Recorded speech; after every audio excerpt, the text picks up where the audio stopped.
Malaysia, truly Asia. In this episode, we head to the Xinjiang-Mongolian border and learn how the Kazakh nomads live, discover the marvels of Kekatuohai Geological Park, and be dazzled by aquamarines and precious stones that naturally occur in this area.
We bid farewell to the wild horses in Kalamaili and head 500 kilometers to Tinghe, which shares its border with Mongolia. And then we'll head to Fuyun, where precious stones are abundant. Another gem of a place is Kekatuohai, and that's a National Geological Park. So what are you waiting for? Jump in the back seat with me and let's hit the road. Our survival must-haves, besides maps, food and water, music is your best companion with seemingly endless hours on the road. National Highway 216 connects the regional capital Urumqi and Altai. Our final destination, with stops at Tinghe and Fuyun. Tinghe's scenery is almost a pendulum swing from the dry, dusty Gobi roads. Instead, this Kazakh autonomous region boasts lush green verdant hills. So we started about 5 p.m. and this is where we came from. And this is where we have to go, Tinghe Xian. It's about 500 kilometers. We've been going probably for about, I don't know, about halfway, and now it's about 10 p.m. So we're getting a bit fatigued because all we see is this all-encompassing scenery, just vast open land. It tells you how huge Xinjiang is. But what's really gorgeous is the sky can't change the colors. It was like blue in the day, and now you can see it's purplish orange, just gorgeous. But we're aiming to get there before it gets too dark. Voila. Tinghe Xian. That's it, right there. Fill up your gas tank. Beautiful as it is, you don't want to be left stranded here. We had a close shave and arrived in Tinghe at 2 a.m., just before the fuel gauge hit empty.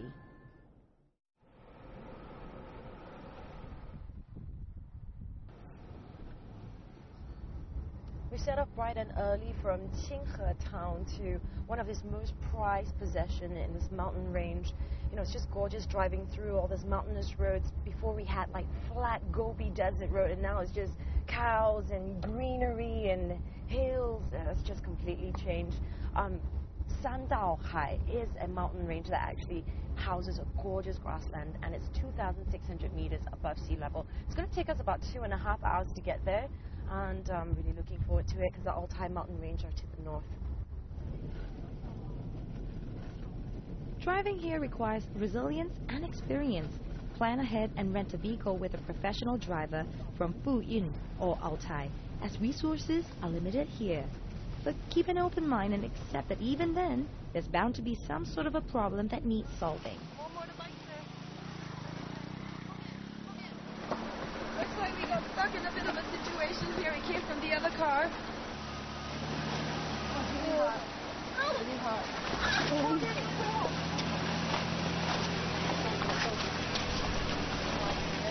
Strength in numbers is the real advantage. I find it oddly satisfying to push with all my might. Maybe it's because working together really helps to bond the team. Oh, 为什么我们要啊？我们进入我们保护区每个月要统计车辆数量。那我们进去要给钱吗？目前我们没有搞这个收费这一块。现在就是说是提醒咱们保护这个生态吧。OK， 好。I applaud their conservation efforts, though the constant headbanging on the road left me slightly dizzy. The romantic-looking prairie made up for it, and I was, frankly, quite spellbound and wide-eyed.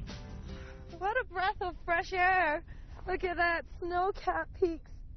Oh, it's gorgeous. It's really getting chilly right now. You know, there's this sense of romantic fantasy that's attached to this nomadic lifestyle with the girls and the animals.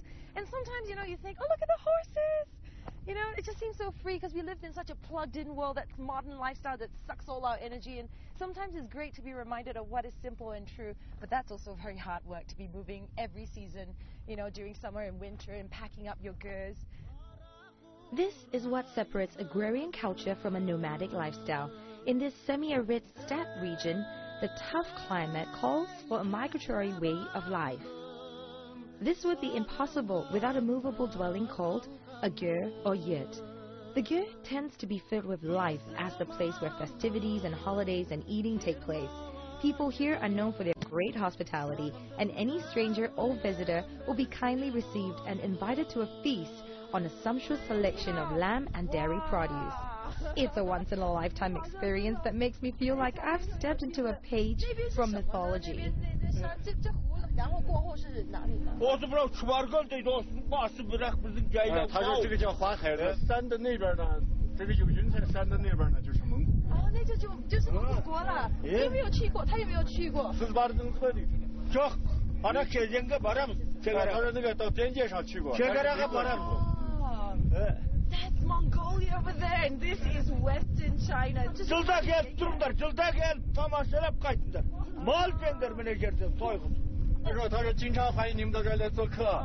你们的家就从这边吗？Oh, it is so close to each other. Look, we're getting so excited. I'm gonna take a family portrait for them. 我帮你们拍个照吧。So awesome. Okay, so let's see. All right. I don't feel the pressure at all. Let me get a good shot. Great exposure.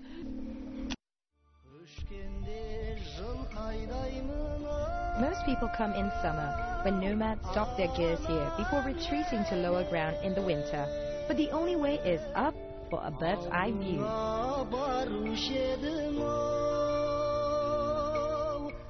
We've climbed our way up to the top and it is chilly, but the view is spectacular from here and it's definitely worth it. This whole entire area, this whole plain is called 三道海子, right? So it's comprised of 3 lakes, and this and that over there that you can see, it's called 华海子. And over the hill, it's called 中海子 and 边海子, which are the 2 other lakes. Just gorgeous.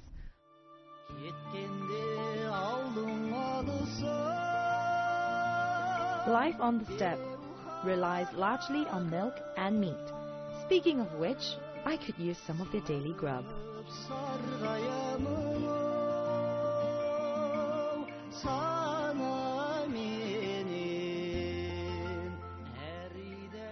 And I'm starving. Crew, we're all going to grab some lunch.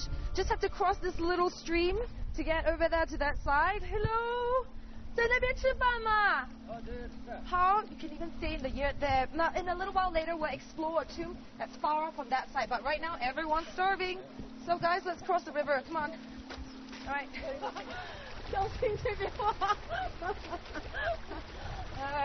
Hello. 通常吃的一顿就是要多少钱嘛？游客可以在这边就是200-300块钱，200-300块钱一组人的，对吗？一组人啊，一群人。然后如果一个人自己住，我就是打听了，就是30-40块就可以在这边住了，对吗？可以。It's really good value for money. The tranquil, relaxing temple of 三岛海子 will charm you, but there's a wealth of history underneath this idyllic scene. We meet a local expert, Mr. Cui, who explains its ancient history. 这个墓呢，距今呢已经有3000年的历史了。3000年的历史。通过这个墓的大小，它的规模来看，这个墓的主人呢，生前一定是一个部落的头人。为什么它比那个高，这个就没有了？ These tombs are witnesses to the rise and fall of empires, yet they remain remarkably untouched.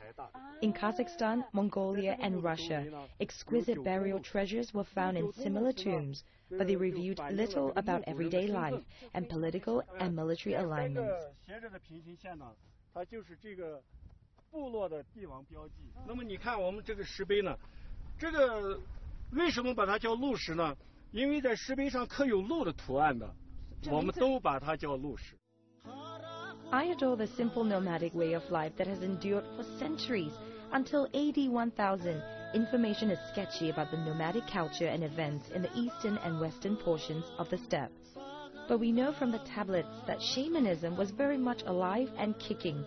I would love to spend a few days here for what I'm sure would be a truly unforgettable experience against the backdrop of a living museum.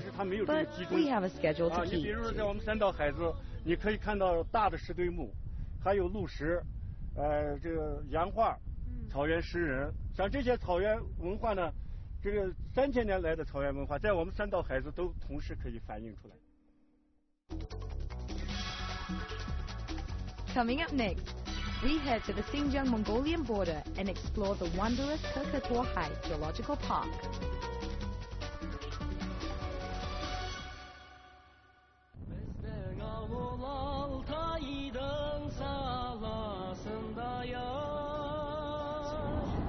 This is us, we're at Tinghe, and this is Mongolia. Now they share the border, and it takes only 2 hours to get across, and that's exactly where we're going to. Takashikan is 500 kilometers from Urumqi. Across the border in Mongolia is Bulgan, 265 kilometers from its own provincial capital, Kro. There's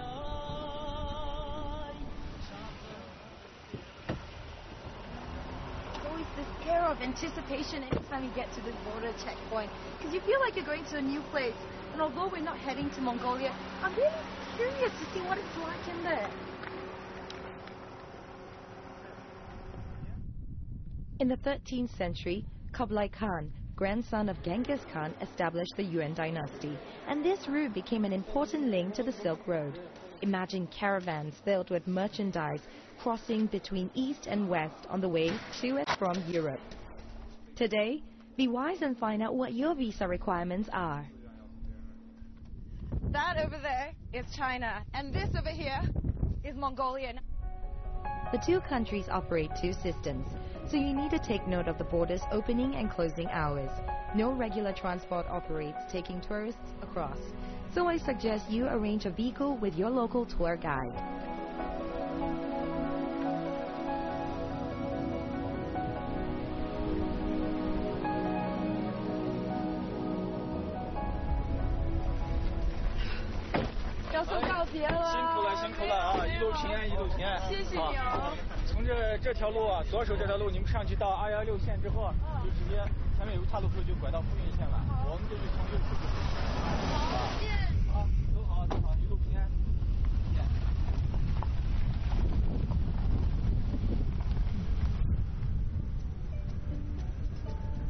We drove the 100 kilometers from Tinghe to Kekatoahai. This gem of spectacular rock formations is home to a group of Kazakh nomads. The Kekatoahai Geological Park provides a great respite for road-weary travelers. I've arrived in Kekatoahai Geological Park, and I got my ticket. It's a 100 Huai ticket. Now they don't allow cars in there, so I'm going to jump in my eco-friendly ride.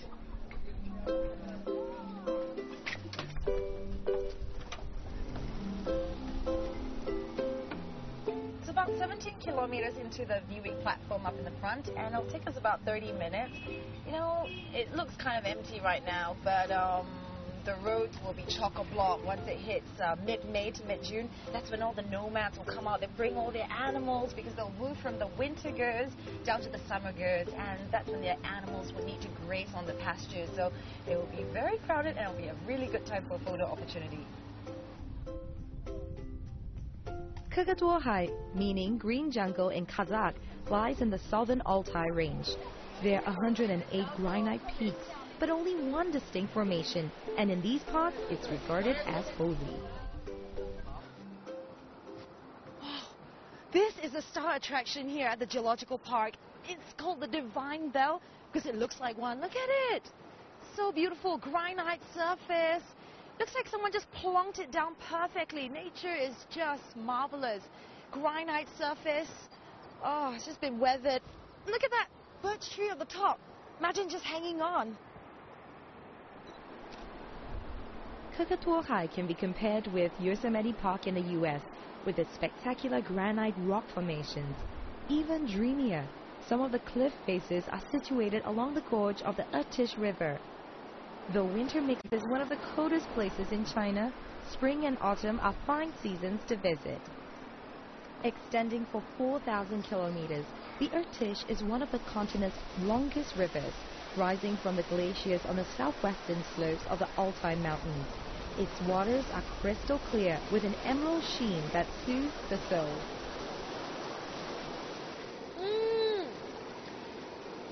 So clean and so fresh is the Irtish River, and it starts at Tobruk on the Altai Mountains, and it flows from east to west all the way to the Arctic Ocean, and it's the only one in China, only river that does that.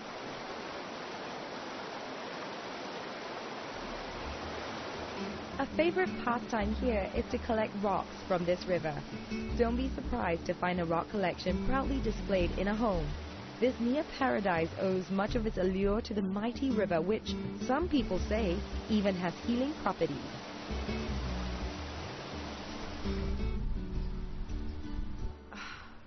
Anywhere you look at it from this angle, this place is just spectacular.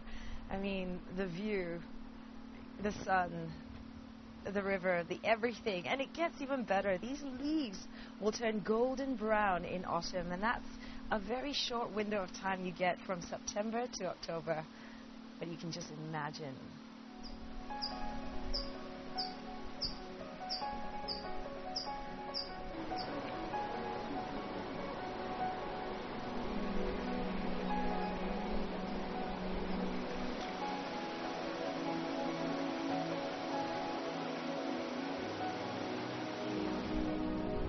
These Kazakhs have lived inside Krakatoa-High's walls for centuries, and you can have the chance to crash with them.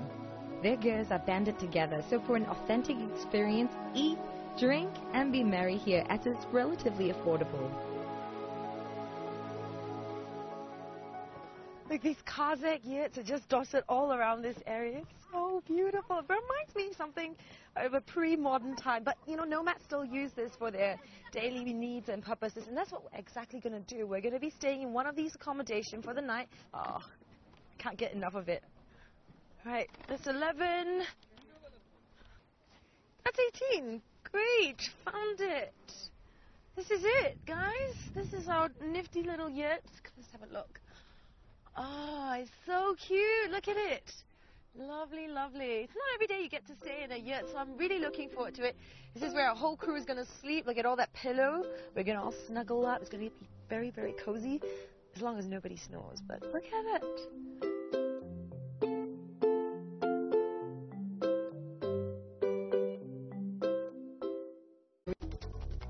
Coming up next, be dazzled by the naturally occurring aquamarine and get access to the beryllium ore base. Until 20 years ago, this place was a well-kept secret.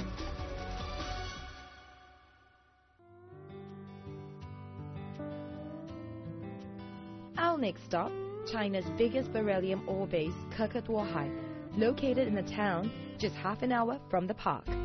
Ladies, this mine contains valuable stones like aquamarine, and boys, there's tungsten to get you excited. This place was a secret 20 years ago and unmarked on maps. But today, tourists flock here to gawk at the shiny, sparkling marbles from the earth. This is Krakatoa-High Town, and we finally got here. Now that's the local exhibition hall, I believe, and Mr. Xiao from Qinghe recommends us to get in touch with his friend called Mr. Yang, who's supposed to be waiting for us here. Now he's a local and he knows everything and anything about Krakatoa-High, and he's willing to show us around, which is really, really good. So I reckon that is him. Yeah, that might be him. He said he'll be waiting by the fountain, so let's go say hello. Let me see, is it? Yeah, I think so. Let's go say hi. Hi, 你是杨先生啊? Hi, 你好, 你好. This mine contains 80 types of minerals and precious stones. That's cold hard currency. In the 1960s, China paid off 1/3 of its debt to the Soviet Union with riches from here. Besides the gemstones, there's beryllium, which is used as an aerospace material for high-speed aircraft, missiles, space vehicles, and communication satellites. 壮观吧？好大哎！是不是啊？一层一层的，对啊。这究竟有多大呢？这个3号矿脉呢，它长啊260米，宽240米，深将近200米。3号矿脉呢，也可以称为宝石之乡呀。它不但有海蓝宝石，同时还伴有红宝石、绿碧玺等等等等。I remember Ralph Waldo Emerson once said, "The hues of the opal, the light of the diamond are not to be seen if the eye is too near," and I couldn't agree more.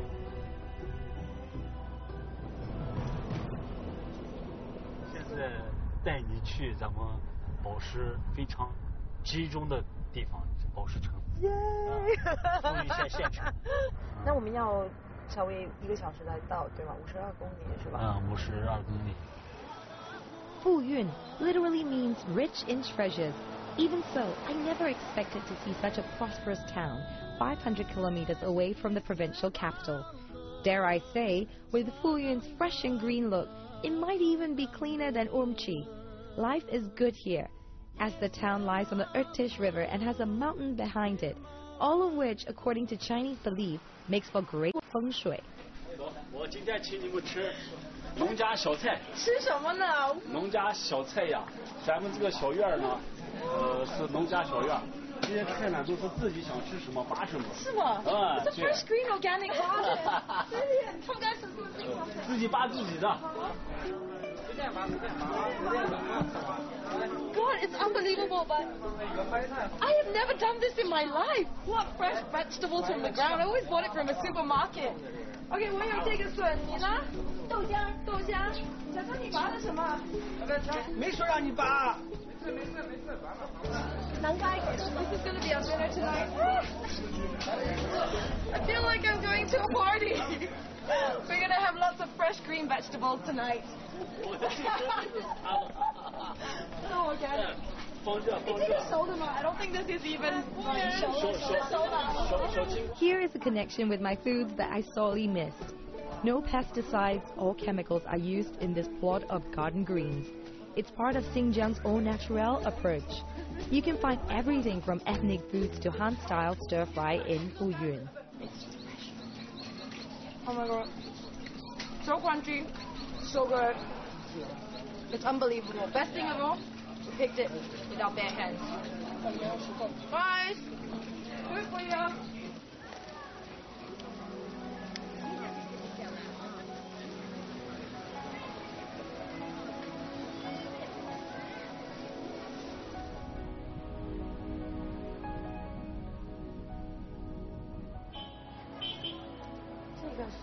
可可托海，咱们3号矿脉的很多的宝石呀，都到了这些地方，成为五彩斑斓的珠宝。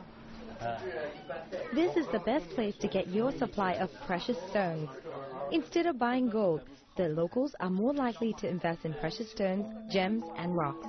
Almost every family has a sort of connection, affection, and even a personal story associated with precious stones.